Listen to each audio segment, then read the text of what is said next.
kajuday, for this video po, try natin magluto ng biko. Ayan, meron tayong kalahating kilong malagkit, meron tayong 2 gata, at kalahating kilong asukal na pula. Kaya tara, samahan nyo mag-imbento si Juday. Sana maging success ang ating biko. Ayan mga kajuday, atin na siyang isasaing. Ang tubig niya po ay nilagyan ko ng 2 cups. Sa kalahating kilo, nilagyan ko siya ng sabaw na 2 tasa. Kaya tara, ayan, isasaing na po natin. Ayan.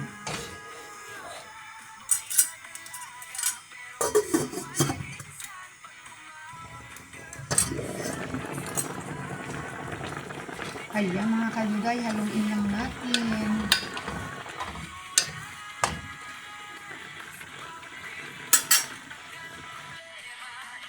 Mga kajuday, maglalagay na tayo ngayon ng gata.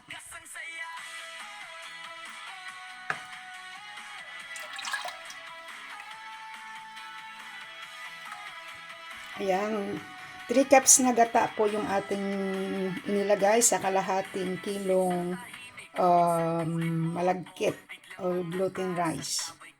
Ayan, takpan natin mga kajuday, hintayin natin kumulo para maghulog ng asukal.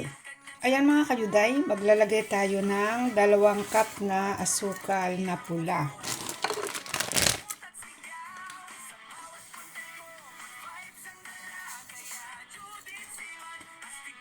Yung mga kajuday, ating umpisa ng haluin ang ating gata at ang ating asukal.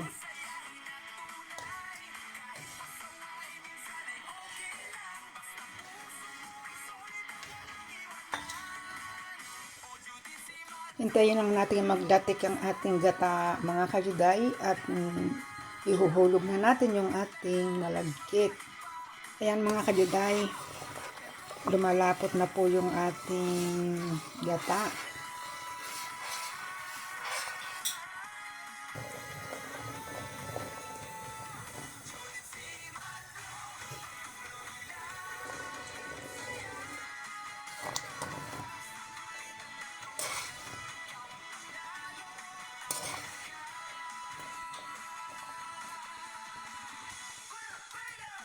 Yan mga kajuday, kukuha po tayo ng kalahating tasang latik.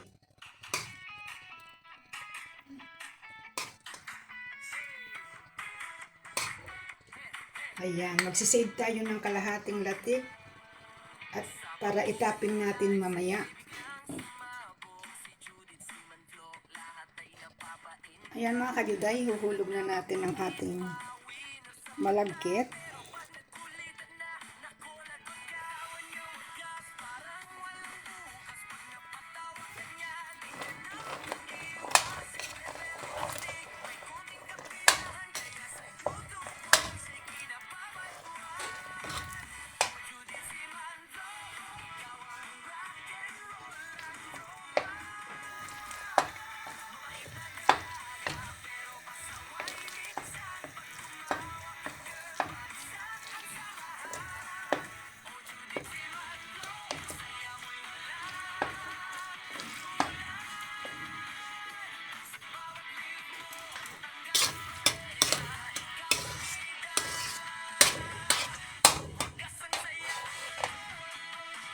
Ayan mga kajuday, yadyaran natin ng kaunting lemon.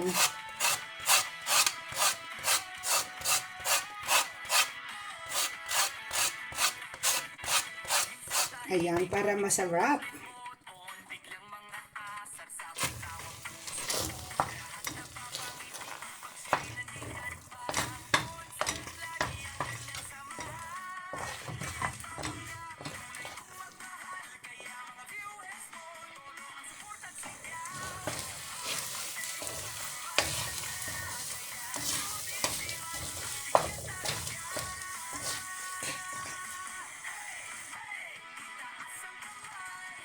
Ayan mga kajuday, ngayon i-bake natin yung ating biko.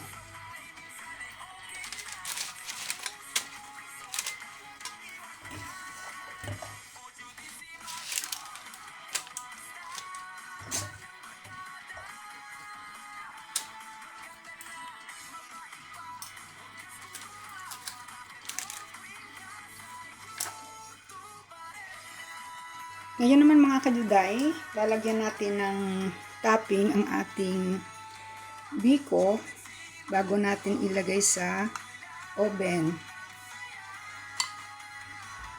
Ayan, nalagyan na natin ng topping lahat mga kajuday at ready na sa ating oven. Hindi nga lang masyadong brown sugar yung nabili natin.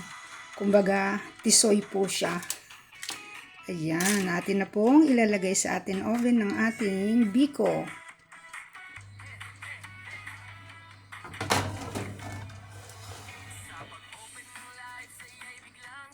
Ayan mga kayuday, i-bake lang natin siya ng 20 o 30 minutes. Ang hintayin natin kung kailan maglalatik po yung ating lagay na topping.